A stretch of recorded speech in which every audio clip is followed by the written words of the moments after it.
अमित, आप पहुंचे थे उस प्रेस कॉन्फ्रेंस में, वो मैसेज आपने ही डाला था कि एक प्रेस कॉन्फ्रेंस होने वाली है, तो उस प्रेस कॉन्फ्रेंस का लबो-लबाब क्या था? बदलाव होगा कि नहीं, ये सवाल अभी भी बना हुआ है। लेकिन दो बहुत इंपॉर्टेंट चीज़ें, धर्मेंद्र प्रधान ने प्रेस कॉन्फ्रेंस किया, सवाल जितने थे सारे सवालों के जवाब उन्होंने दिए। और इनफैक्ट शुरू जब हुआ था प्रेस कॉन्फ्रेंस तब ये था कि एक एक सवाल सब कर ले ताकि रिपीट ना हो, क्योंकि मैंने आदतन 3 सवाल अपने पूरे कर लिए उस प्रेस कॉन्फ्रेंस में। हाँ, ये है कि जो लोग जुड़ रहे हैं, खासतौर पे जिनके परिवार वाले, जिनके घरों में नीट एस्पिरेंट्स हैं या अगले साल होंगे, एक बहुत मेजर शिफ्ट हो रहा है भारत में। पेन एंड पेपर एग्जाम का फॉर्मेट जो होता है, जिसको पीपीटी कहते हैं, वो अब शिफ्ट हो रहा है सीबीटी में, कंप्यूटर बेस्ड टेस्ट में। और ये बहुत दिनों से अंदर खाने ही लड़ाई चल रही थी एक्सपर्ट्स के बीच में कि क्या नीट यूजी को शिफ्ट किया जाए पीपीटी से सीबीटी में कि नहीं, ये सवाल था। आज मंत्री ने कहा क्योंकि सिस्टम फिट नहीं बैठ रहा है, राधाकृष्णन कमेटी के कई सारे रिकमेंडेशंस थे, उन सबको इम्प्लीमेंट करने के बावजूद मैल प्रैक्टिसेस हो रहे थे, इसलिए कंप्यूटर बेस्ड एग्जाम सब होगा, अगले साल से होगा। 21 तारीख को री एग्जाम है।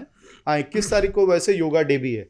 तो उस दिन 21 जून को, उस दिन कितना रिसोर्स मैनेजमेंट सरकार को करना पड़ेगा, इसको भी कंसिडर किया गया है, क्योंकि देश भर में परीक्षाएं होंगी। एक अच्छी बात ये हुई है कि बच्चों को चॉइस दी गई है खासा एक हफ्ते का, कि वो अपना एग्जाम सेंटर चुन सकते हैं कि कहाँ उनको देना है, प्रिफर्ड सिटी, क्योंकि री एग्जाम होगा, बहुत स्ट्रेस होता है। तो वो एक अच्छी बात है। एक अच्छी चीज मुझे जो लगी कि आज धर्मेंद्र प्रधान रिसेप्टिव थे, सारे सवाल लेने को तैयार थे, फीडबैक लेने को तैयार थे। उन्होंने ये भी कहा कि मीडिया की तरफ से भी हमें बहुत सारे चीज़ों की जानकारी मिलती है, तो हम आपके पास कुछ सजेशन है तो दीजिए।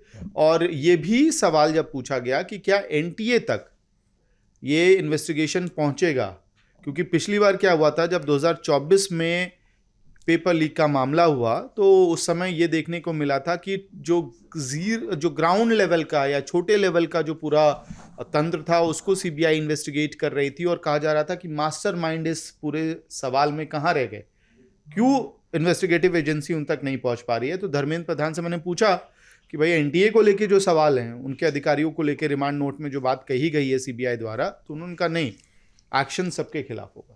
तो एक अच्छी बात है। गवर्नमेंट का ये कहना है कि कोई कितना भी ऊपर के लेवल पे हो, हाँ, नीचे के लेवल पे हो, इन्वेस्टिगेशन और उसके ऊपर कार्रवाई होगी। बिल्कुल। 2024 का जो मास्टरमाइंड था संजीव मुखिया, वो कहाँ है अभी? सिर्फ बेल मिल गई थी 2025 में। तो सरकार ये भी तो बताए कि 2024 में जो सीबीआई ने इतनी मोटी चार्जशीट दायर की थी, उसका क्या हुआ? उन मास्टरमाइंड का क्या हुआ? 21 में हुआ, 24 में हुआ, 25 में हुआ, माफ कीजिएगा 26 में हुआ।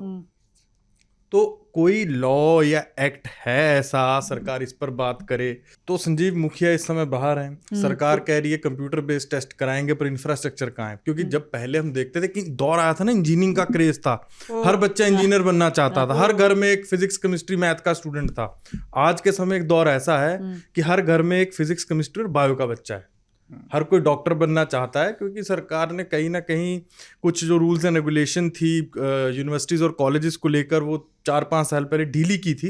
तो मेडिकल का क्रेज़ है। तकरीबन 2-3 साल का अगर आप डाटा उठाओ तो 20 से 22 लाख बच्चे नीट के लिए अपीयर होते हैं। 20 से 22 लाख बच्चे, इतने बच्चों का कंप्यूटर बेस्ड टेस्ट कैसे करवाएंगे एक ही दिन में? पहला सवाल। दूसरा, क्या उस कंप्यूटर बेस्ड टेस्ट में कोई साइबर सिक्योरिटी के कौन से प्रोविजन होंगे कि पेपर वहां से ना लीक हो? अगर पेपर फिजिकली लीक हो सकता है, जहां ह्यूमन फिजिकल प्रेजेंस है, तो भाई कंप्यूटर तो मशीन है, तो वहां से भी कोई इनपुट देगा, वहां से भी गेम हो सकती है।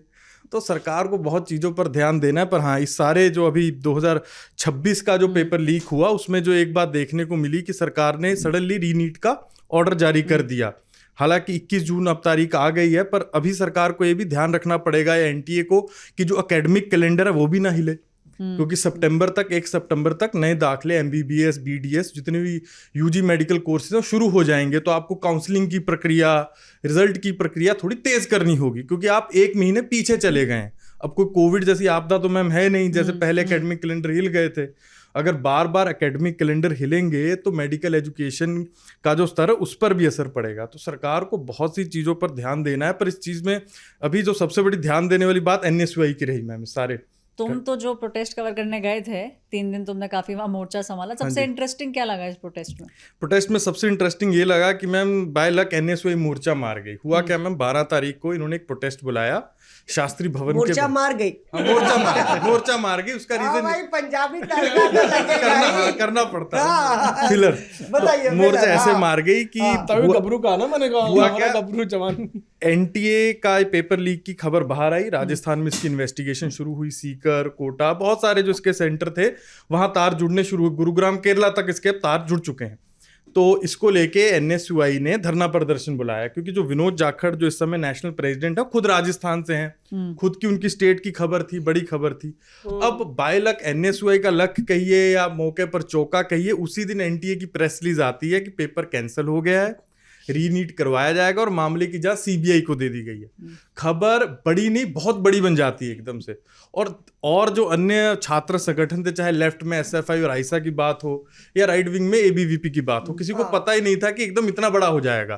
पर एनएसयूआई तब तक सड़कों पर थी और उन्होंने 12 तारीख को जो बवाल काटा है, चाहे शास्त्री भवन के बाहर देखा जाए, उनके कार्यकर्ता इकट्ठे हो गए। हालांकि अब एजुकेशन मिनिस्ट्री वहां नहीं रही, पर शास्त्री भवन का एजुकेशन मिनिस्ट्री बताया जाता है, एक सिंबॉलिक प्रोटेस्ट था। बाद में उन्होंने एनटीए के दफ्तर के बाहर भी प्रोटेस्ट किया, वहां भी बड़े विजुअल देखने को मिले।